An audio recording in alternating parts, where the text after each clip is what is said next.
गौरी गोपाल भगवान की जय जय श्री राधे श्याम।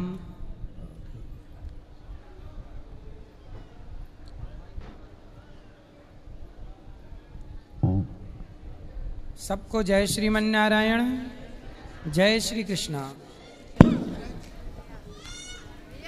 आज हमारे बीच में मुख्य अतिथि के रूप में देश के जाने माने वैद्य, जो 30 वर्षों से भारत की सेवा आयुर्वेद से कर रहे हैं, ऐसे परम विद्वान,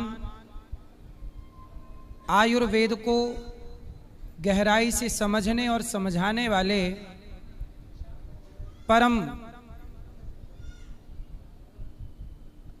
विद्वान आयुर्वेद के भैया श्री सुभाष गोयल जी के लिए सुंदर तालियां बजाइए। आपका पूरा जीवन आयुर्वेद को समर्पित है और आपको पूरी दुनिया के लोग जानते हैं। आयुर्वेद में इन्होंने बहुत बड़ा मुकाम प्राप्त किया है। भारत के चुनिंदा गिने चुने लोगों में एक नाम श्री सुभाष गोयल जी का है, जो आयुर्वेद की विचारधारा को इतनी ऊंचाई तक पहुंचाए कि आज जन जन में आयुर्वेद को जाना जा रहा है, समझा जा रहा है और पहचाना जा रहा है। उनमें से एक शख्सियत हमारे बीच में, तालियों के साथ स्वागत करेंगे वैद्य जी सुभाष गोयल जी का। तो वैद्य जी, बहुत बहुत स्वागत आपका। आज के गौरी गोपाल परिवार की ओर से आपका खूब खूब स्वागत, वंदन, अभिनंदन। जी, मेरी तरफ से भी सबको राधे राधे। सभी को भगवान कृष्ण जी की नगरी में आशीर्वाद मिलता रहे और हम जैसे लोग जो हैं वो आपकी सेवा में लगे रहें। और महाराज जी का तो खैर बहुत बड़ा नाम है, बहुत बड़ा प्रचार है, बहुत लोग महाराज जी को बुलाना चाहते हैं, मिलना चाहते हैं। हमारा सौभाग्य है कि हम महाराज जी के साथ बैठ करके आपकी सेवा में आज कुछ बातें करेंगे। पहले भी हम आए थे एक बार, बहुत सारी बातें करी थी, आप लोग मेरे को बाद में मिले भी थे। और अपने मोबाइल पे आप खोलिएगा सुभाष गोयल चंडीगढ़ लिख करके, तो यूट्यूब पे ये चीज़ें आपको देखने को मिलेंगी। सुभाष गोयल चंडीगढ़ सिंपल लिखना है। तो आज मेरा सौभाग्य है कि महाराज जी के साथ मैं बैठ करके कुछ आयुर्वेद के बारे में, कुछ आपकी सेहत के बारे में व्याख्यान करेंगे। महाराज जी, आपका कोटि कोटि नमन। तो आज भैया श्री सुभाष गोयल जी से हम प्रश्न करें आप लोगों के पक्ष से, क्योंकि ये वैद्य हैं, अच्छे लोगों का लाभ ले लेना चाहिए।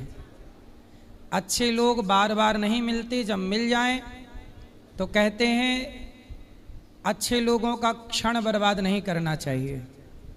अन्न का कण, बात संतों के लिए कही गई है कि अन्न का कण और संतों का क्षण कभी बर्बाद नहीं करना चाहिए। चूंकि आप वैद्य हैं और वैद्य को भी पुराने ज़माने में, आज भी वैद्य को, डॉक्टर को भगवान का दर्जा दिया जाता है, क्योंकि आप हैं जो समाज को, यदि समाज भटक जाए, गलत खान पान में चली जाए, तो वैद्य ही उन्हें समाज में सही चेतना पहुंचाते हैं, सही ज्ञान पहुंचाते हैं।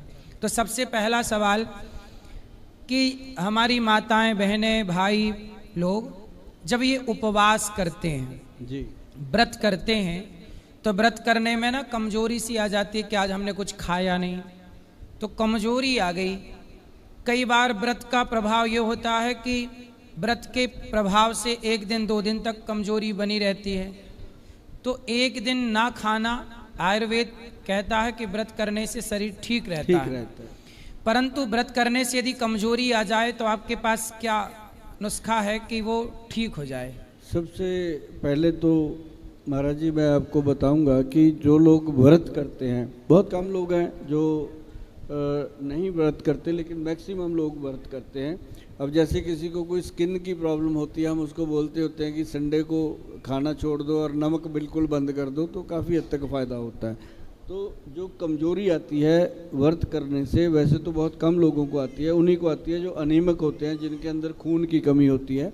तो ऐसे में सबको मैंने बताया था कि बादाम 5 और किशमिश के 5 और उसके अंदर 1 अखरोट और एक उसके अंदर अंजीर जो होता है वो डाल करके रात को पानी में भिगो के रखो, सुबह उसको खाली पेट खाना शुरू कर दो। ये ज़रूरी नहीं कि जिस दिन व्रत रखा उसी दिन खाना है, ये रोज़ खाना शुरू करो। आप जितने मर्जी व्रत रखना, आपको कभी वीकनेस नहीं आएगी, कमज़ोरी नहीं आएगी, क्योंकि ये ब्लड को बढ़ा देता है और अंजीर जो है वो आपके पेट को बिल्कुल